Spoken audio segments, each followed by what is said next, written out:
Elias de Félix Mendelssohn Bartholdy. Et j'écris ce panneau à l'envers pour qu'il apparaisse convenablement. Oui, tout à fait. Alors, j'ai pas trop d'anecdotes à donner au sujet de cette œuvre de Félix Mendelssohn, si ce n'est qu'il la commence à l'été 1946, au tout début de l'été, vers le mois de juin, et qu'elle est déjà créée en août de la même année. Le mec est en délire total de créativité. Il la pond à une année de son décès, et c'est une œuvre donc romantique. Pourquoi la musique romantique, c'est trop stylé? Parce que c'est un peu, généralement, de la musique dite à programme. Qu'est-ce que de la musique à programme? C'est une musique dans laquelle on va essayer de représenter ce qui est interprété. Le texte, bien souvent, pour que les gens, en entendant la musique, se figurent finalement l'histoire qui se déroule musicalement sous leurs yeux. C'est ce qui fait par exemple que quand tu as un orage, tu vas visualiser l'orage rien que parce que les instruments font voilà. Donc ça, c'est de la musique à programme. Et c'est pire stylé. La musique romantique, moi j'aime bien aussi la comparer avec les super productions américaines, tu sais, ce genre de moment où tu es devant ta télé, avec ta télécommande, et tu sais pas trop s'il faut augmenter ou baisser le volume, parce qu'il y a des moments de tension où tu es en pianissimo total, et des moments d'action où c'est là... Et ben c'est exactement ça la musique romantique. Et cette œuvre, Elias, est exactement dans cette veine-là. Elias nous raconte l'histoire d'Élie, qui est un prophète de Dieu. Et son histoire nous est racontée dans la Bible, dans l'Ancien Testament. Notre histoire commence avec le peuple d'Israël, qui est pas au top de sa forme. C'est un petit peu la Hesse, dans le sens où famine, sécheresse, plus une goutte de pluie, mauvaise récolte, bref, c'est la merde. Et notre pièce s'ouvre avec ce chœur qui beugle « Hilf, Herr, aide-nous, Seigneur ».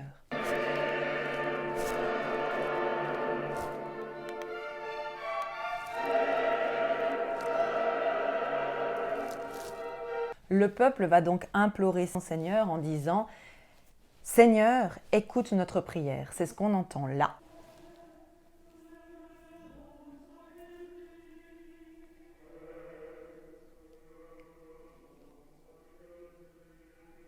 Et on a deux anges qui nous expliquent que malgré leurs nombreuses prières, personne n'y répond.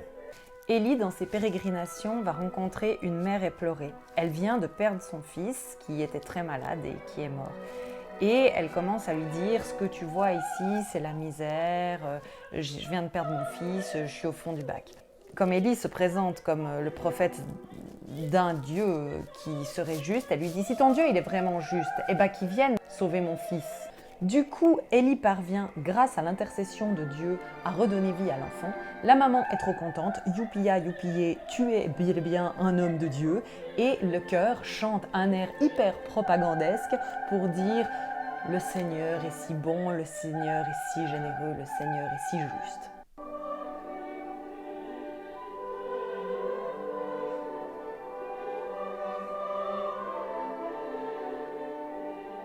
Convaincu du pouvoir immense du Seigneur, Élie se rend auprès du peuple d'Israël, qui est avec son roi ici. Le peuple d'Israël est un peuple polythéiste, donc ça pose un petit peu de problème pour Élie parce que lui, il croit en Dieu. Le peuple d'Israël, il croit en Baal, qui est un dieu païen, et d'autres divinités. Commence un petit jeu entre Élie et le peuple d'Israël. Élie, qui est convaincu que son Dieu est le vrai Dieu, propose au prophète de Baal, vous savez quoi, si vraiment vous croyez en votre Dieu, là, machin, on monte sur une colline, on fait deux petits autels, moi à la gloire de mon Dieu et vous à la gloire de Baal, et puis on les implore et on verra bien lequel des autels s'allume en premier, ok ? Et du coup, les prophètes de Baal, ils sont hyper sûrs d'eux, tu vois. Ils disent « Ouais, aucun souci, vas-y, on y va, on monte. » Et puis les prophètes de Baal, ils appellent Baal en lui faisant une espèce d'offrande chantée, en disant « Baal, il nous écoute, Baal, c'est le vrai Dieu. »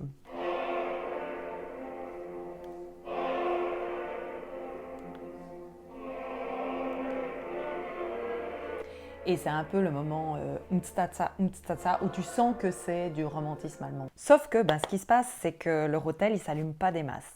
Élie, il en profite de ouf. C'est vraiment le mec, il est en mode « Ouais, votre Dieu, il est trop pourri, si ça se trouve, il est parti aux moissons, si ça se trouve, il vous entend pas. Et si ça se trouve, votre Dieu, il est endormi de ouf. Hein. » Et c'est vraiment ce qui est dit dans le texte. Et les mecs, ils sont là « Mais Baal, non, Baal, il nous écoute. Hein. »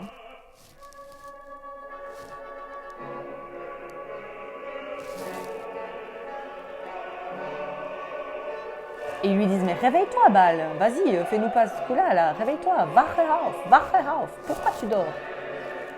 Et lui, il arrête pas de leur dire, les gars, faut appeler plus fort, hein, parce qu'il vous entend pas, Baal. Alors eux, littéralement, ils crient, Baal, Baal, réponds-nous, Baal. Et donc, notre ami Élie appelle Dieu et lui dit, vas-y Dieu, enflamme-le, mon autel.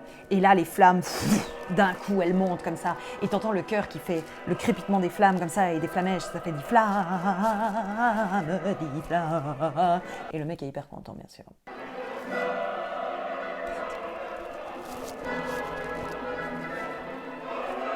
Élie, fort de son succès, il se sent plus pissé et il dit « Attrapez les prophètes de Baal et amenez-les à la rivière où on les butera. » Super, mec.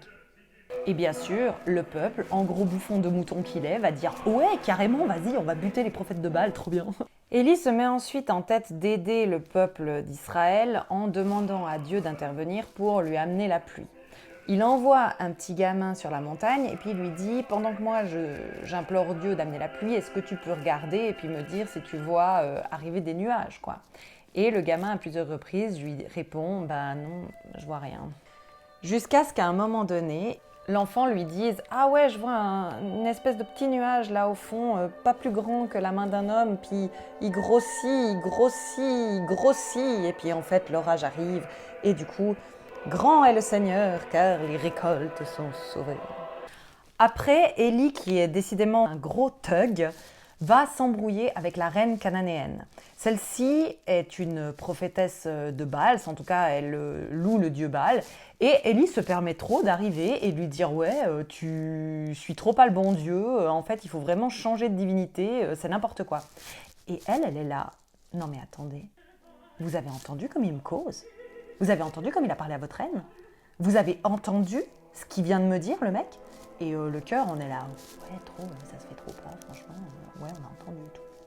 Et la reine, elle en rajoute. Elle dit, en plus, c'est le mec qui vient là, moi je suis Dieu, je parle avec Dieu, je suis un prophète, nanani, nanana. Non, mais en fait, pour qui il se prend ce mec? Puis elle les chauffe grave, tu vois, le cœur. Puis à la fin, elle lui dit, et en plus, le mec... Il a pris les prophètes de Baal, il est allé avec eux au bord de l'eau, puis il les a égorgés, quoi. Non mais ça va en fait, il faut qu'on le tue. Et le cœur, il a « Ouais, il faut qu'on le tue, il doit mourir !» Et puis après, le cœur, il est carrément à dire « Malheur sur lui, il doit mourir !» etc., etc. Donc globalement, deuxième partie, toute autre ambiance. Élie parvient à s'enfuir, mais il commence quand même à douter. Il se dit « Ouais, c'est peut-être pas ouf, est-ce que j'ai été un mauvais prophète ?» Il s'endort sous le genévrier, qui ressemble pas à ça, mais je sais pas dessiner les arbres.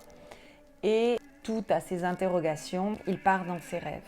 Et pendant qu'il dort, il y a 3 anges qui apparaissent et qui vont l'apaiser en lui disant « T'inquiète pas, réconfort, Dieu est toujours avec toi, lève les yeux vers les montagnes et continue ton chemin de prophète. » Et ce moment est assez beau parce que c'est le seul moment de l'œuvre où ça chante a cappella, donc sans instrumentation, puisque divinité, toi-même tu sais, surnaturel, oh, on fait un petit suspense. Et puis il y a un moment, et je ne sais pas trop ce qui se passe à ce moment-là, on dit à Élie, voile ta face, car le Seigneur arrive.